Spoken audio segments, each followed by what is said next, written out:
where we discuss policy, economy, investments, and also politics. Insurance is one sector and industry that continues to present enormous opportunities to unlock Nigeria's economy and even deepen financial inclusion. So far, we've seen some developments in the last few months around the insurance industry that if the trajectory continues in that manner, we could see some increased activities, particularly in the area of deepening penetration, which is still below 3% in Nigeria. To lead this conversation round updates on the Nigerian insurance industry is now our regular expert and analyst on insurance, Mr. Ekerete Ola Gam Ikon. He's also a management consultant and joins us this morning. Nice to have you on the show once again to discuss insurance.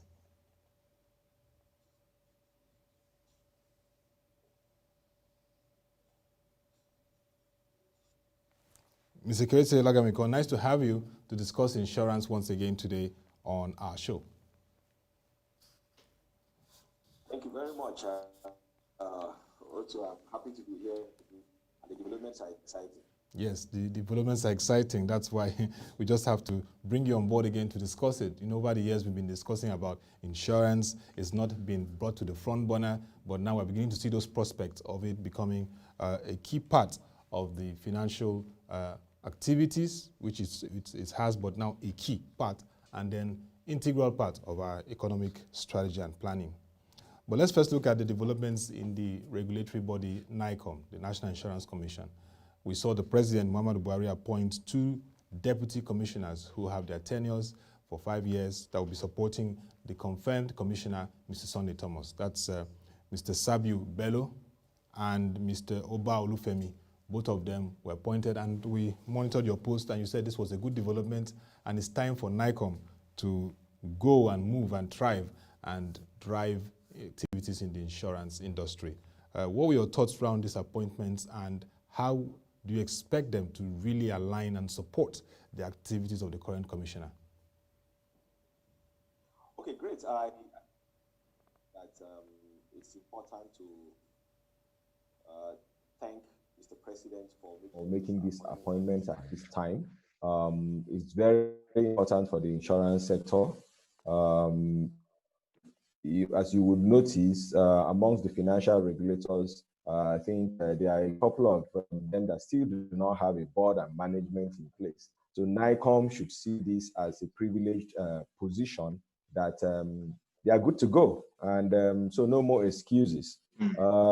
Like I did say on this program before in the past, it was important to have a full complement of the executive management team to deal with the issues of digitization, to deal with the market development, and you know, the policyholders protection, which is the agenda of this current administration of NAICOM. And you would also notice that I would say for the first time in a long time, these people are people who understand the environment. So the good thing about this appointment is that they've been there, they know what the issues are. Mr. Bello Sabiu has been in and out, and so we expect that he's seen some things from the outside which can really make it work, you know. And of course, Mr. Femi Oba has been there. He desired this position, so it has come, and so we expect to see a lot happening. However, some people would say that we needed some people who are fresh to come in and really make these changes, because there's always that concern that can these people who have been there really make any change? But that is the personal challenge that these people now have to deal with. And the least we can expect is the best. Yeah.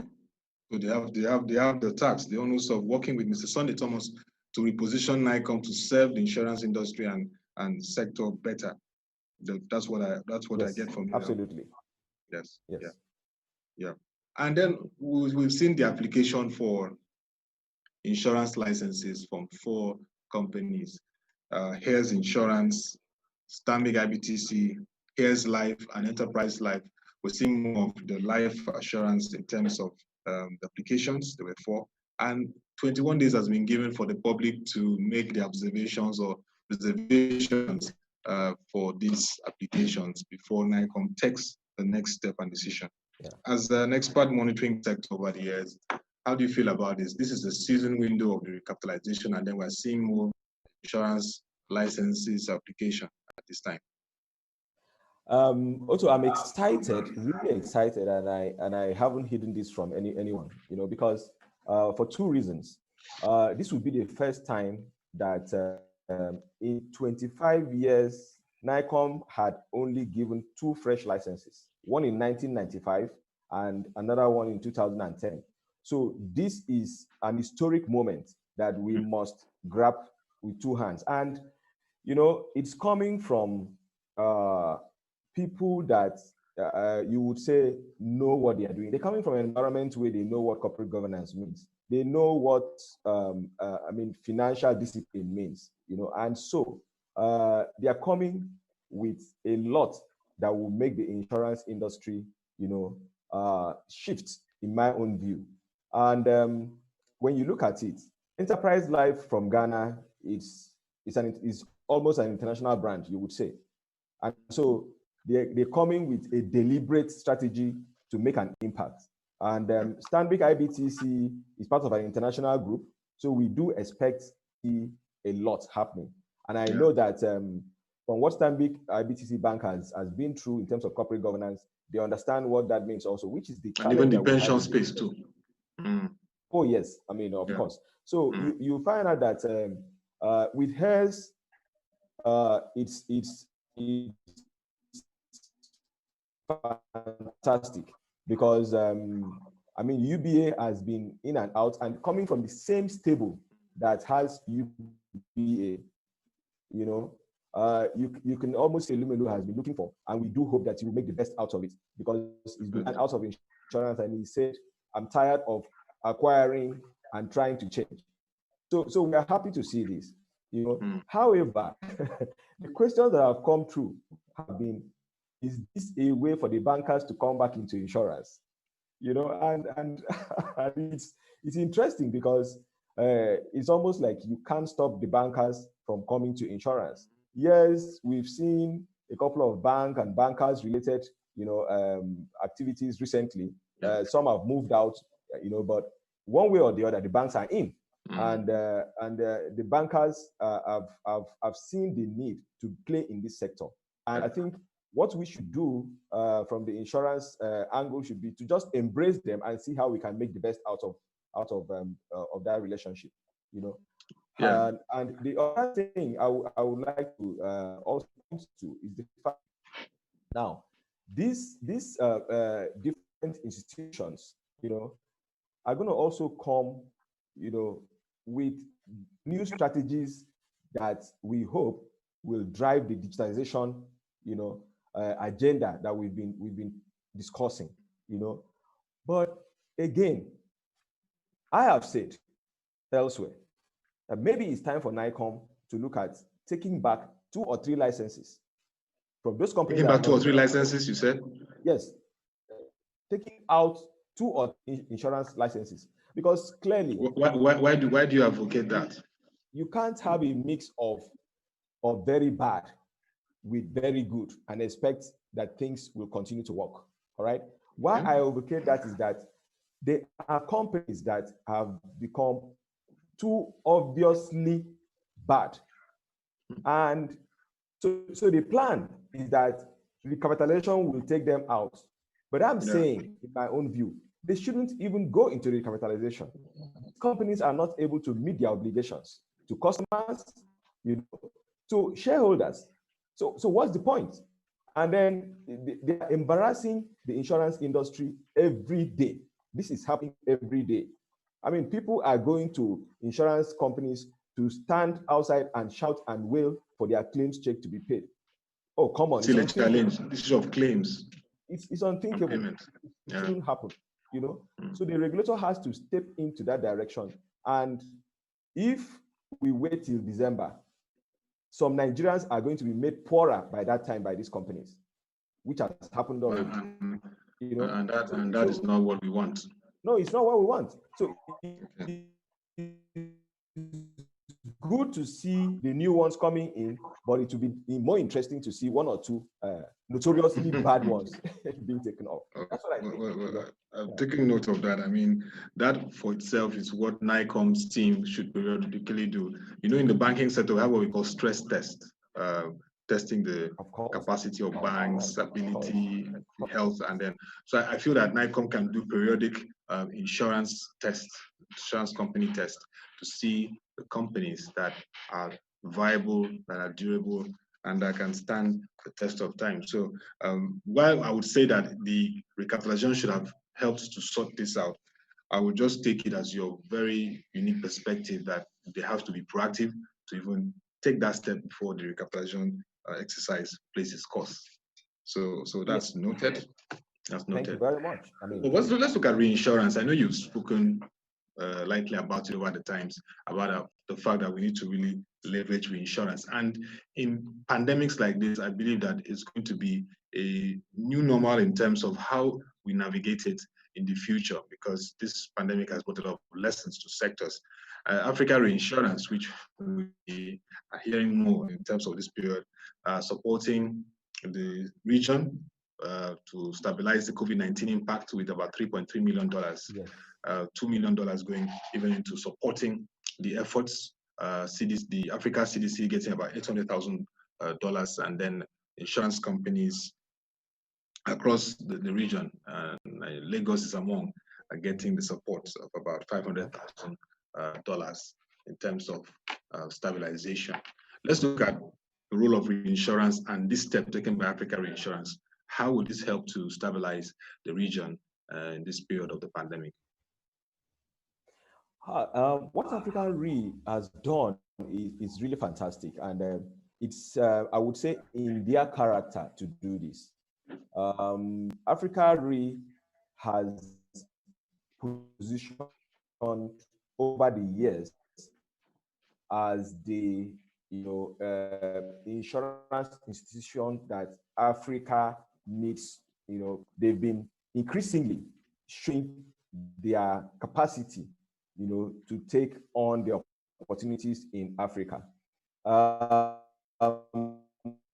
And so, being in Nigeria as their headquarters, one has also, seen and felt a lot of their impact, because among several things that they've done, they deliberately set up a trust fund some years ago, and to manage the funds that came from the I think it's 2% of their profit annually,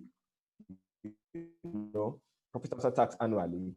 They were able to now come through with Africa Re Foundation.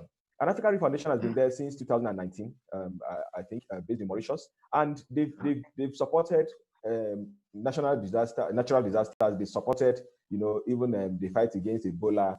And this is for Africa Re something that they are used to doing, But what they've done now and how it needs to be managed is that, they've said they are sending these funds to the cities where they are located, and Lagos is one of them, and as you are aware, they are also building their headquarters in Abuja. I wish Abuja was already up to also get this, But the interesting thing is that they've also said, look, let's send some of these funds to the different insurance associations across Africa. So I think from what we've done, each association is going to get a minimum of $20,000 US dollars, to then be able to support what's going on about COVID. So for all that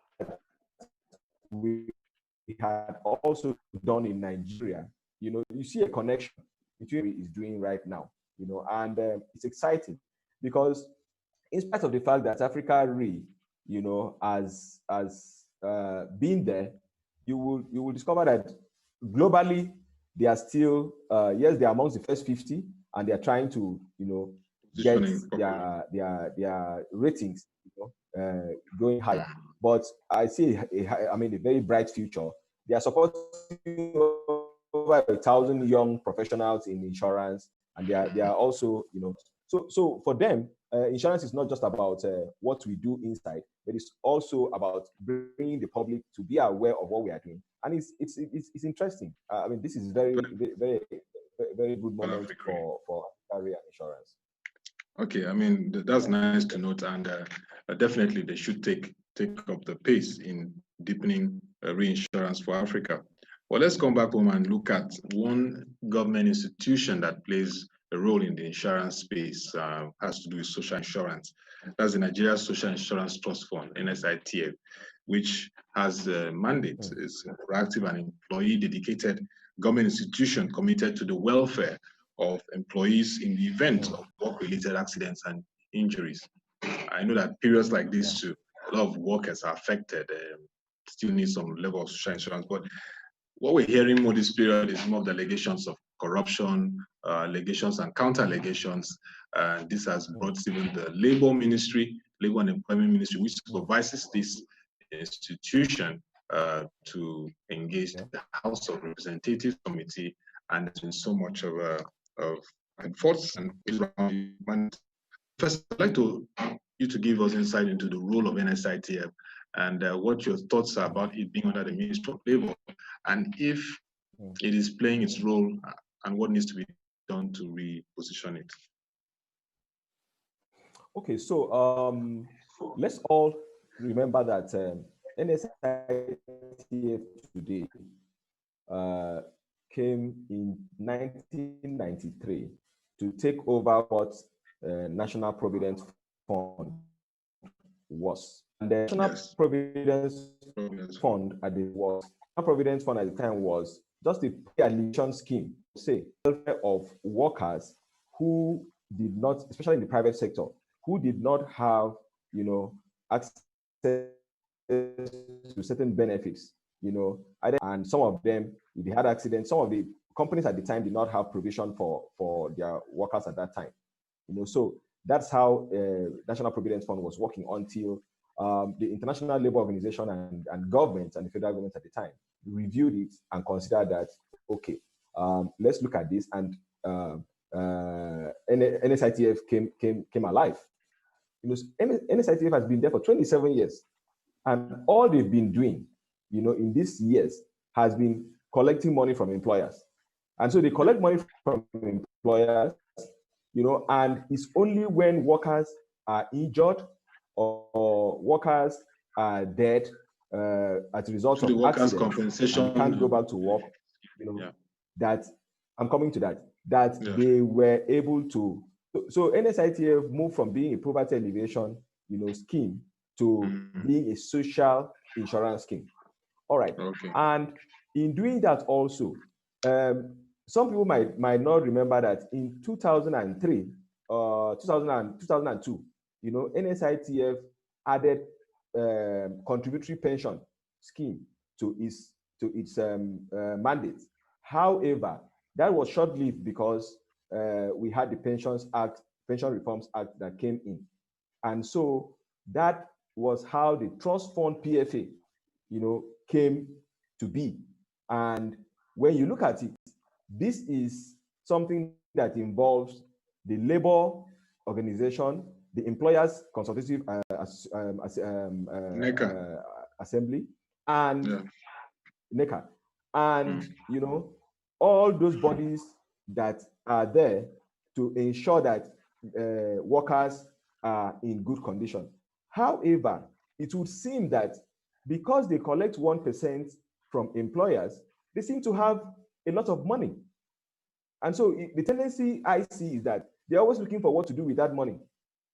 So by the time in 2010, they had the Employers Compensation Act, Employees Compensation Act, it was like fantastic for them. And don't forget, the insurance industry, as it were, was crying, and NSITF was celebrating, But people forget that NSITF is a trust fund. It's not an insurance company. And so they do not pay tax, for example. So the trust fund. What it is also is that the trust fund. So what it is also is that whatever money you are giving them is left in a kitty that is meant to address injuries and accidents, which sometimes never comes. So today, you have NSITF discussing providing basic social security services to all Nigerians. It's in the National Assembly, and I don't know whether it has been passed. However, when it is passed, we'll all hear. So it's always like NSITF is looking for projects to do because of the money that they have. So I think is that in the process of bringing about Pension Reforms Act and some other, laws like health insurance, NSITF to have been wound down, in my view. Now, as you may be aware, in the recent sustainability committee plan report, ESP. Yes, the report that was given by the vice president, in the page of it that talked about insurance, it was suggested that NSITF should do health insurance for all workers in Nigeria, both the private sector and in the public sector. So like I said, it's always like you're looking for something to give NSITF to keep it going, and it is time for us to really look at it and say, is the relevance of NSITF still there? Let's stop, collecting 1% from employers, and not know what to do with the money. Because the moment you don't know what to do with the money, somebody will find what to do with the money. That's how it's a question of when the purpose is not clearly redefined over time, abuse is inevitable. Yes, that's what you find. That's what you find. So, and when we look at it, if the money that we have, it's like putting pressure on employers, because they are having to pay. If you don't pay an NSITF, you can't move forward. But what is done with that money? So it's about time that it's either NSITF is made to be an insurance entity that is under the National Insurance Commission, so that they can function like National Agricultural Insurance Corporation, which is focused on agri, and then we know that this is focused on employers, and also be able to, if they are paying tax and doing all those things, I think it will be better managed. Recently, government allocated 9 billion naira for insurance of health workers, and it went to NSITF. That money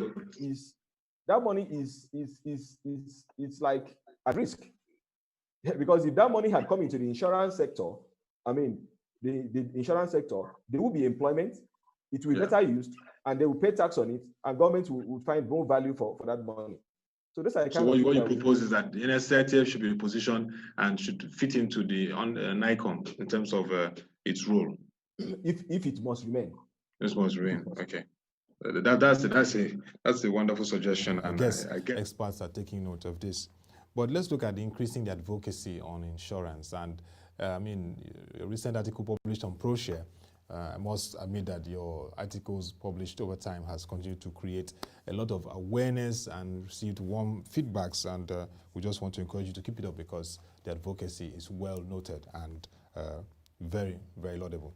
So in terms of advocacy for insurance in the country, you wrote recently about buildings, and we've seen over time 2 or 3 buildings, federal buildings, gutted with fire. We've had incidents of markets across the country gutted with fire, explosions.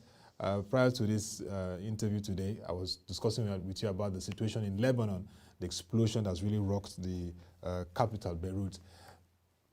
Insurance of buildings is very critical. Are we seeing much advocacy around this area, and what should NICOM do more, and the stakeholders like the NIA, Nigerian Insurance Association?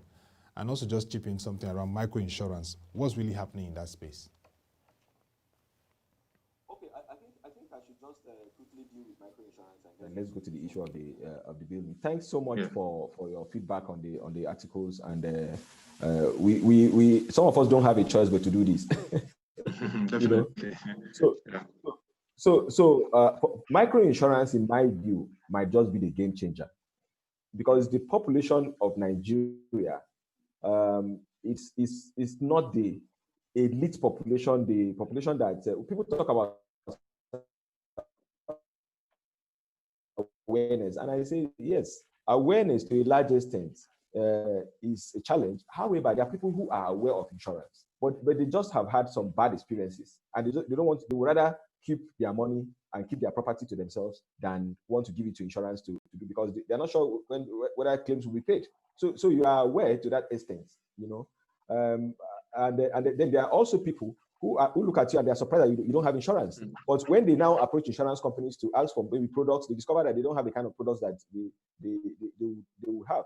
So the two things there are this. Microinsurance might just be the game changer. And then it does seem to me that it might be easier to drive digitization, Insurtech, you know, through microinsurance than working with the incumbents, because the incumbents are looking at the larger issues of oil and gas, you know, construction risk and all of that, you know, which is marine insurance at rest, yeah. which is not something that interests the individuals that we have. And we still have an issue of so many Nigerians not having insurance, you know. But the beauty of it is that I also see the regulator has acknowledged it. The microinsurance licenses that have been given, 2 out of the 3 that have been given to people that you will consider as outsiders to insurance, you know, because it's not about, if we take the same model that we are doing with the conventional insurance to microinsurance, we're likely to have the problems of the microfinance banks, and it might fail. So you have people who are already, you know, having the kind of technology that will drive microinsurance, and also have the kind of mentality that will drive microinsurance, the philosophy that will drive microinsurance in that space. And I think we should encourage people who are outsiders to really drive it, because really, insurance, we should spend more time with the actuarial side of insurance and see how we can deal with that and embed that into what we are doing. Having said that, in terms of the insurance of public buildings, yes, I did say in that article that, look, public buildings are what they are, public buildings.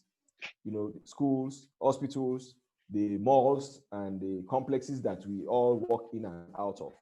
You know, things happen. Some years back, I think it was in 2011, 2012 in Kenya, an entire mall was brought down, you know, by terrorists. It can happen anywhere, and people died. It can happen anywhere. So if we are talking about the kind of insurance that public buildings should have, then we should consider that, you know, even if I walked into a building and I slipped and fell down, I should get compensated. From that simple one to the larger issue of a terrorist attack, you know, is what we should look at. And in that regard, there is a law, but people do not know that that law is there, that even says if you don't have insurance for your public building, you will pay a fine. It's in the Insurance Act. And so the challenge becomes, like every other thing, how do we go from there? But like you rightly identified, first thing has to be let people be aware that there is that law. So if I was NAICOM, I would identify the owners of these public buildings. I would do the work with the insurance companies, with NIA, and say, let's identify the owners of these public buildings. There are people that are ready to do that kind of work. Appoint them as consultants. Let them approach these people. Do you have insurance? If you don't have insurance, are you aware that you are violating the law? And so if you are violating the law, I mean, there's nobody that would deliberately want to violate the law. So there has to be an engagement towards ensuring that these people, you know, pay for it. And let me tell you, Lagos State government has taken a good step in their recent review of their law, the urban development law. You know, they were able to deliberately spell it out, the need for insurance. And I'm happy they're working with the NIA and the RIF to make sure that this happens, because that is how the implementation will happen. You know, so Lagos has taken the first step, and I do see that going on. So at least definitely other states can learn from Lagos on how to take it from there in terms of effectively insure buildings and properties, which is very key as we go forward. I must really thank you, Mr. Ekerete Ola Gam Ikon. I mean, you said that microinsurance is a game changer, leveraging to Insurtech.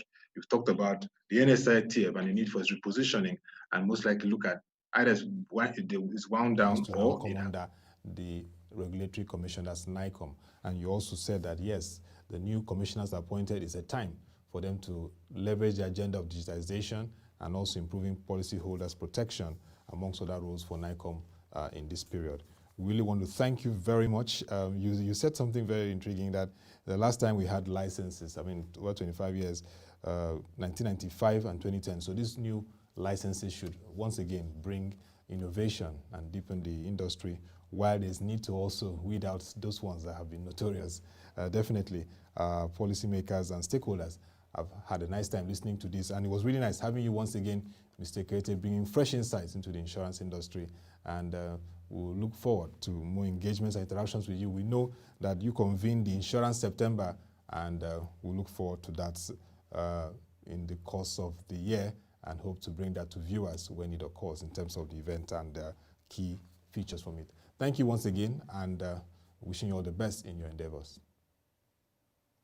Thank you very much. No, thank you. And that will be all, viewers, for the Economy and Politics show today, Wednesday, August 5th, 2020. Join us tomorrow, same time, for another discussion and analysis and reports, presentation on developments in the economy, politics, investment, and policy space. Join us by 10 a.m. for the market review, where we bring you developments in the financial and capital market as it relates to the economy. To come your way again, thank you for watching. Have a nice time and stay safe.